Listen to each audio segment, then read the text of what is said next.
Lately, in one of my groups, my GM has been away on business, so we've been filling the time by playing various D&D board games. And our favourite is Conquest of Nerath. It's a good game. It's essentially Dungeons and Dragons in Risk form. And it's a pretty good game, but it does need a few house rules. So I put this video together to show some of my house rules, see if you enjoy them, do you agree with them? Do you have other house rules that you use, perhaps to solve the same problems or ones that my players and I haven't discovered? So the first change we made wasn't really because we had to, more a case because we could, and that's we changed the model for the capital by adding a castle from the board game Mighty Empires. We felt this was better because originally you couldn't tell the difference between your capital and what's not a capital. Well, it really matters because they never move in the game. But also because you could only build one other castle on the map because you had 3 castle pieces come with the game. So by adding a new model for your capital, you can now build, in our games, 2 extra castles. And we felt that was a bit better because it allowed you more flexibility over more of the map because you recruit new troops from your castles. So this, we felt was a small improvement and worth doing. The next real problem we had with the game was that any dragon army, because each dragon can take 2 hit points, if a dragon army won a battle, or an army with lots of dragons in it, if that dragon won a battle, they'd almost always complete that battle without any losses, because you distribute the hits you'd taken amongst the dragons. So this had a natural consequence. You'd respond to dragon armies with dragon armies of your own. This resulted in a scenario that I call mutually assured destruction, that in the end of the game, what would happen is you'd have a big stack of dragons, and so would your opponent, and you'd end up not using the rest of the board for a very simple reason. You couldn't afford to fight this battle, because if you lost it, it was game over. So you're constantly trying to find a way to get more dragons in your army than your opponent has.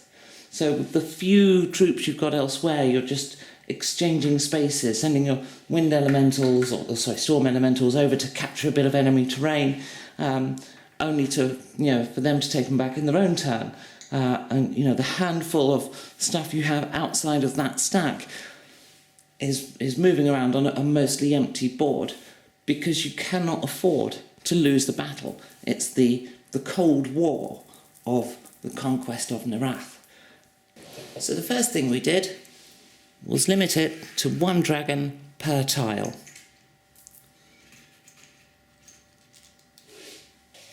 Which resulted in this. So the wizards in my group are perceived as the next best character to have.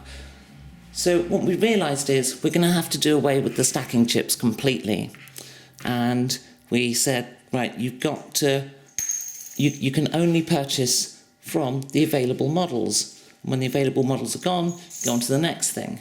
This helped, but what would tend to happen is something like this. Let's see you take out my army now. Clearly the only way out of this was to limit the amount of models one could put on a tile. So now we limit a tile to 5 characters, or 5 models. But there's a few special exceptions. Firstly, we found we weren't using any foot soldiers at all. So we allowed the first 3 foot soldiers to be free towards that 5-unit cap. And that helped a lot. And then any additional foot soldiers are worth half each, so if I was to do that. And that works really well. The next change was nobody was using catapults, so again we just allowed the first catapult on a tile to be free. And castles don't count at all towards this. Now this had the much desired effect of making castles worth more, because previously a castle's contribution to a battle was completely irrelevant, 1d20, big deal. Now with a smaller force, castles actually make a contribution, so you do actually get that defensive bonus from them, which was a much better way to play the game. They now count for more, especially as you could build a few more castles in our games. One of the problems we face is in the latter stages of the game, an awful lot of this would happen where during your movement phase you'd capture 2 squares, and your reposition phase you'd move back, and when you do that from a save point, you're basically just trading spaces. And we found that a lot of time was just wasted trading spaces, exchanging counters just to collect a couple more gold. And it was kind of annoying because it was wasted time. It wasn't really achieving anything. So we just made the simple change. And also, we found that we were using the storm elementals over the monsters because the storm elementals are just so much more useful, more mobile, and run amok wasn't very powerful. So we fixed both of those things with one rule, and that is a model has to finish the turn to capture a space, with exception of run amok.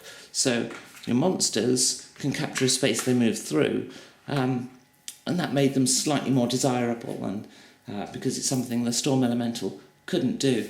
But dragons were still absolutely desirable, and every army would feature one dragon. And that's a bit of a problem. So we just made one subtle change to them, and that is when a dragon takes a wound, the next wound received by that army in the same battle has to be on the dragon. And that we felt just gave it the right kind of touch. So you wouldn't sort of absorb the first hit that happened to your army and then the last hit would be on your dragon, which is what was happening before. So by changing this rule, you generally save your dragon until the end, and that meant that a battle would give you proper attrition. The dragon was still a strong character, but you weren't finishing the battle with no attrition against your army or lowered attrition. And the last thing was that particularly the elven and the human player, they would often ignore their capital in favour of fighting on the peninsula. And we felt that was maybe a little bit wrong. So the capital should mean more than that. So we just meant you couldn't get reinforcements once you'd lost your capital. So you had to divert everything to recapturing your capital. And that we felt was a proper way for a player to sort of go out of the game or survive. Now, you still collect taxes, but you can't hire any new people without a capital. So a couple of other things, and I, to be honest, I can't remember if this is what's in the rules or not, but in a battle, once you've done a battle, we only push the attack once. We don't continue fighting. That means that you get a chance to get reinforcements up there.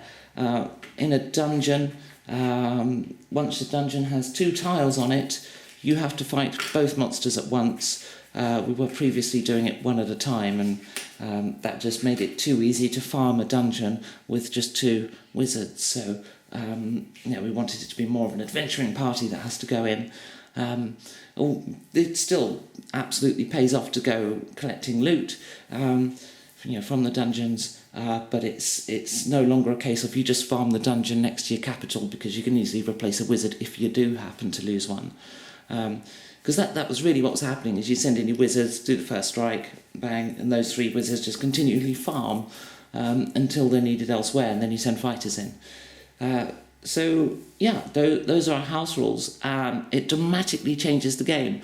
We find a lot more of the board is used, and it's a more strategic game rather than just the pile everything onto one tile and come and have a go if you think you're hard enough, which just for us didn't really work.